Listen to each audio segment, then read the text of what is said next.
This site is so dramatic, it's so powerful, the scale is so large, almost no matter what you build here, the landscape is just gonna win.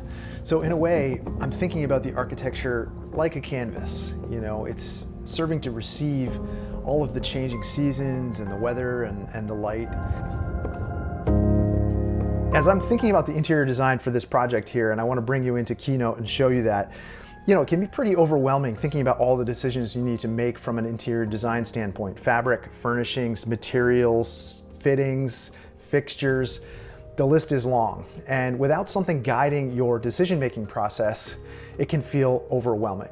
So as architects, we're always thinking about our work conceptually first, and then we refine our ideas through the design process. And so we arrive at these decisions as a result of that design process, which is sort of counter to what I see a lot of people doing with interior design, collecting and collaging images from places like Pinterest, establishing boards and saying, okay, this is what I want the mood of this space to be. I think there's a place for that in this design process, and you'll see in the presentation that I'm developing, there's definitely some of that. Without a concept guiding that process, what I find is those spaces tend to feel like the collage that they're derived from. So we want to avoid that, obviously. I'm going to bring you into Keynote, and I'm going to walk you through how we kind of build this storyboard. The storyboard for me is a way to present the conceptual idea first, the sort of 30,000 foot level view, and then really zoom into the individual spaces. So let's hop into Keynote and I'll show you the presentation that I've been building. This home sits right on the boundary between the forest and the sea, and it really controls how you experience this place. So I want the interiors to reflect the contrast between these two environments. So I've gathered some site images, and these are going to serve as the color and material foundation for the interiors, these kind of muted grays, greens. And I started thinking about the interior kind of like it was an abstraction of a tree, where the exterior bark is rough and weathered, and the interior is, by contrast, really smooth and warm. And we're going to return to this idea of contrast as we design all of the spaces, and we're going to play with the balance between light and dark, rough and smooth, warm and cool as we move forward. Now, if we look at the floor plan and think about how this idea might start to shape the feel of the spaces in the home, some of the spaces naturally have lower ceilings. They're more compressed, and this is by design, right? We wanted it to feel that way. These are naturally darker, they're more sheltering. And others, we want to be brighter, more open and airy, like the main living spaces, the kitchen, dining, living area. And then we have the bedroom spaces, which are kind of a mix, and they actually change throughout the day and the season. So there we're going to play with the balance between light and dark. So pretty simple concept. Now we're going to use both material and color to mimic the natural surroundings and reinforce this concept. So I'm going to start by gathering physical samples to present along with all the imagery you see here. Now each space is going to have an influence on our perception of the materials and colors, so we want the actual materials with us on site before we make our final selections. Now for a small home like this, I want to use a pretty limited material palette: wood, stone, and painted plaster. And then we're going to accent this with metal, some leather, some fabrics in smaller proportions. Now I mentioned I wanted the spaces to serve as a canvas, so much like an art gallery, the walls and the ceilings I'm thinking will be painted in neutral tones. And applying a simple color scheme to the walls and the ceilings in a small home just allows the other materials to take on a greater importance. And here, that's the floor.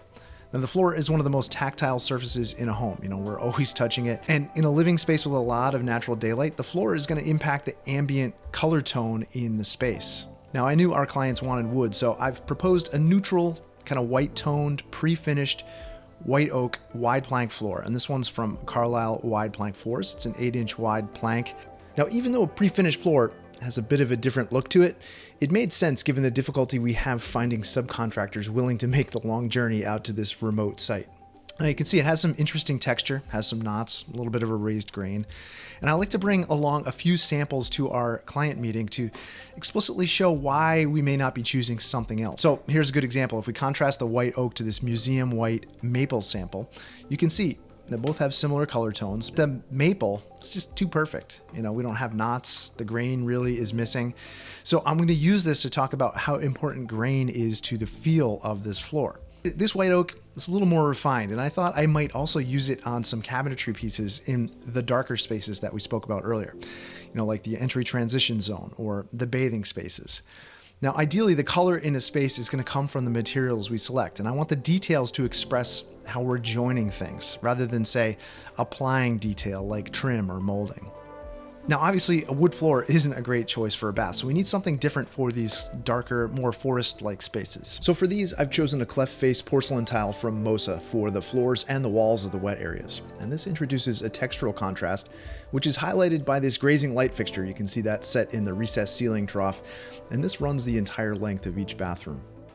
And the painted plaster in each of these sort of darker spaces, it's going to be one of the accent tones. And I have a few colors that I chose, and we're just going to take these into the space. We're going to test them out. And we're going to see what works best. Sometimes a color is going to look entirely different on a ceiling than it does on the wall. So even if you're choosing to paint the space the same color, it may look different on the ceiling. So we're going to experiment with that. Another great way to choose colors is to take site photos, and you can use an app like Coolers to generate your initial swatch ideas. Now with neutral whites, the bulk of the space here, we want to pay attention to the undertone. And I'm not looking for an icy blue white, nor do I want too much red or yellow in it. We have to remember that the floor is going to add a lot of reflected warm tone to the room. So I want to stay toward the cooler end of the spectrum with these choices.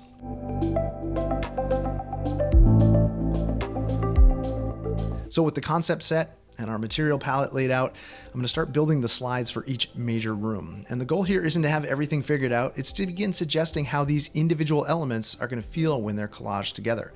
And this is usually a combination of imagery from Pinterest boards. It's going to be a collection of dominant material choices, and so you'll see there's a mix of detail and mood imagery, all the little elements of what it actually feels like to live in that space. And these are naturally going to stir reactions from the client, and we start to learn more about their preferences during this presentation. So I'm thinking that back wall, you have your cabinet there. Mm-hmm. The outside face could be painted, and all that laundry cabinetry could be painted. We have this as the surface and the sink. And then you open your cabinet where the desk is, and then it's white oak inside. Like the inside is warm. Oh, that's lovely. It's kind of like inverts. I love that. I totally want that. Sure. This is all about finding a common language of design.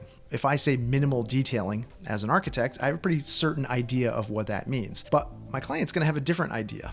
And if I show them an image of what I think minimal detailing is, it just makes it explicit. Now, of course, complementing this presentation, we have the plumbing presentation, the lighting presentation, and my goal here is to sprinkle in a little of that here, but this isn't meant to be an exhaustive accounting of all these individual fixtures or fittings. It's just a suggestion of what the collage of the space is going to look like. So if we move on to the kitchen, we can revisit this idea of contrast. I was thinking that the cabinetry could contrast the wood floor. Maybe it would have some minimalist slab fronts, be painted a medium gray, no hardware, very minimal. And this suggests to me that we might use this to set a rule. So perhaps all functional cabinetry that we have in living spaces, we're going to paint. And the more tactile elements in the darker zones, they might be a natural wood. And in this way, we start to develop a logic that's guiding our design decisions. For the kitchen and laundry counters, I chose a honed soapstone. It has this nice, soft, informal character. And the medium gray tone complements the white oak, the painted cabinetry, and all the stainless that we have on our appliances. And we're also going to use this to fabricate 2 deep sinks in each of those spaces. So as we move through the living space in the dining area, my clients have designed and built their own table, and that's made out of white oak too. And it kind of had me thinking it would be nice if the island might contrast that, so it would really call attention to the table. And so for that, I'm proposing the panels that face the table, that they might be painted black. And you can see how this might evolve, and we could start to deploy this throughout the presentation. Maybe in the forest-like spaces, anywhere we have natural wood dominating the floors and cabinetry, we have darker painted plaster. We might start to use some of these black accent panels. And then in the sleeping spaces, the elements and materials are similar, but the balance is different. So maybe the wardrobe is this natural wood, this white oak, but then the walls might be painted a lighter neutral, and we might have kind of an accent panel in the back where they have a shelf. So I'm always looking for opportunities to add small custom details. So you can see here at the entry slat wall, I designed these simple little monogrammed movable pegs. And opposite that, we have a small white oak bench. This has chunky slats, and these just reference this plank design motif that we're using everywhere on site. And then just above the bench, I thought it could be fun to add this little custom logo, and it has the GPS coordinates of the house site from our very first meeting together. I just thought that would make a nice little wall decal over some chalkboard paint painted on the back panel. Kind of a nice way to anchor that entry bench. This is a spot where I also needed a place to open the discussion about the flooring in there. A mudroom floor, we're not going to walk in on this beautiful pre-finished floor. It'll get scuffed up and damaged. So I like to use this heavy-duty cocoa mat, and we're just going to set that flush with the adjacent wood floor. So you can see, the deeper we go into the presentation, the more detail is revealed, the more we have to discuss. Things like bathroom accessories, furniture, fabrics. Now, obviously, this is a lot of design horsepower and thought to put into what is a relatively small project, right? But I want to kind of zoom out and put this into the larger context of the problems that architects and interior designers face on a regular basis. We are often challenged with being able to integrate our thoughts and ideas into this holistic work of art. And someone like Frank Lloyd Wright comes to mind immediately. He was someone who was able to implement his design ideas from the very large scale of the site all the way down to the micro scale inside of the house, designing all the furniture and the place settings, all the details, the glazing in the windows.